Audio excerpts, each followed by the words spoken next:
वेंगुर्ले आडेली जिल्हा परिषद मतदारसंघात अनपेक्षित राजकीय घडामोड घडली असून जिल्हा बँक अध्यक्ष व भाजपचे अधिकृत उमेदवार मनीष दळवी यांनी अचानक आपली उमेदवारी मागे घेतल्याने संपूर्ण राजकीय वर्तुळात खळबळ उडाली आहे. उमेदवारी माघारीच्या शेवटच्या दिवशी तडकाफडकी घेतलेल्या या निर्णयामुळे निवडणुकीच्या गणितात मोठा बदल होण्याची शक्यता निर्माण झाली आहे. मनीष दळवी हे या मतदारसंघात भाजपचे मजबूत आणि विजयी उमेदवार मानले जात होते.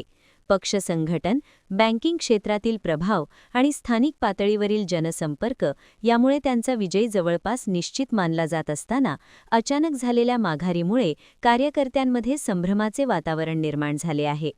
अनेक दिवसांपासून प्रचार यंत्रणा सक्रिय असताना हा निर्णय का आणि कशामुळे घेण्यात आला याबाबत कोणतीही अधिकृत माहिती अद्याप समोर आलेली नाही. या निर्णयामागे अंतर्गत पक्षीय राजकारण, जागा वाटपातील बदल, वरिष्ठ पातळीवरील हस्तक्षेप की वैयक्तिक कारणे याबाबत विविध तर्कवितर्क लढवले जात आहेत. काहींच्या मते महायुतीतील समन्वयाचा भाग म्हणून हा निर्णय घेण्यात आला असावा, तर काहींच्या मते स्थानिक राजकीय समीकरणे अचानक बदलल्याने हा धक्का बसलेला निर्णय असू शकतो.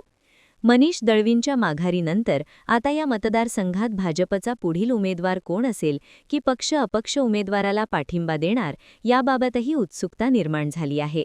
विरोधी पक्षांनी या संधीचा फायदा घेण्यासाठी हालचाली वाढवल्या असून वेंगुर्ले आडेली मतदारसंघाची लढत आता अधिकच रंगतदार होणार असल्याचे संकेत मिळत आहेत.